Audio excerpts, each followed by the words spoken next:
Hello, আসসালামু আলাইকুম everyone. আপনারা সবাই কেমন আছেন? আমি তো আলহামদুলিল্লাহ ভালো আছি। আজকে আমি গরুর মাংস রান্না করব, সেটাই আপনাদের সাথে আমি শেয়ার করতে চলে আসছি। সেজন্য আগে আমি কড়াইতে এলাচি, দারচিনি, তেজপাতা দিয়ে দিয়েছি। এই তো আপনাদের সাথে এটাই শেয়ার করছি একদম নিচে, সেটা আবার আপনাদেরকে আমি দেখালাম। তারপরে আমি 2 কেজি গরুর মাংস দিয়ে দিলাম। এটাকে আমি ভালো করে ধুয়ে পরিষ্কার করে নিয়েছি। এই তো তারপরে আমি টমেটো দিয়ে দিলাম, আর দিয়ে দিলাম পরিমাণ মতো পেঁয়াজ কুচি। এগুলো দিয়ে এখন আমি এক এক করে সব মশলা দিয়ে দিব। আমরা তো সবাই গরু মাংস সবাই রান্না করতে জানি, কিন্তু কি আর করার, আমার ফ্রেন্ডসদের সাথে শেয়ার করতে তো আমাকে হবেই, আমাকে তো ফেসবুকে ভিডিও আপলোড করতে হবেই, তাই আর কি করার। এইটাই আমি আবার রেসিপি নতুন করে দিচ্ছি। এখন আমি আদার পেস্ট, রসুনের পেস্ট দিয়ে দিলাম। এখন এক এক করে আমি সব মশলা দিয়ে দিব।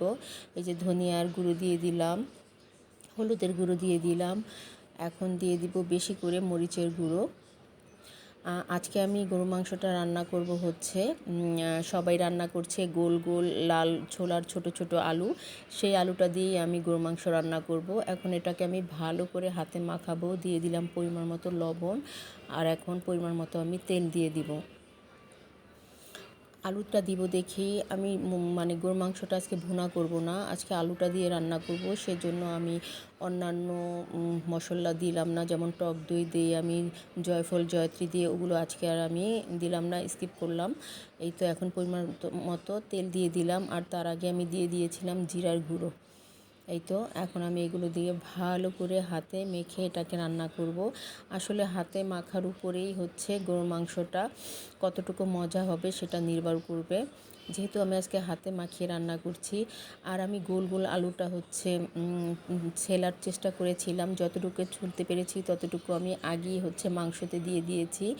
আর হচ্ছে আমি ওটাকে সেদ্ধ করে নিয়েছি, আলুটাকে সিদ্ধ করে পরই মাংসটার মধ্যে দিয়েছি। খুব বেশি সিদ্ধ করিনি, মানে পরিমাণ মতো সিদ্ধ করেছি, যতটুকু সিদ্ধ করলে আলুর ছোলাটা উঠবে। এই তো আমি মাংসটা বসিয়ে দিয়েছিলাম, পুরোটা ভিডিও করিনি, তাহলে ভিডিওটা অনেক লং হয়ে যাবে। আর আমি এখানে দুটো আস্ত রসুন দিয়ে দিয়েছিলাম। এই তো রসুনটা ভালো করে ধুয়ে দিতে হবে। আর হচ্ছে আমি এখানে কিছু দুটো তিনটে আলু আগেই ছিলে রেখেছিলাম। আলুগুলো ছোট, তাই ছিলতে পারছিলাম না, এর জন্য আলুগুলো আমি সিদ্ধ করে দিয়েছি। আর যে দুটো দিয়েছি ছুলেছি সে দুটো আমি আগেই দিয়ে দিয়েছি। এই তো আমি কষিয়ে নিচ্ছি ভালো করে ঢাকনা দিয়ে। আমার কষানো হচ্ছে, আবার হচ্ছে আমি নেড়ে চেড়ে দিচ্ছি গরু মাংসটা।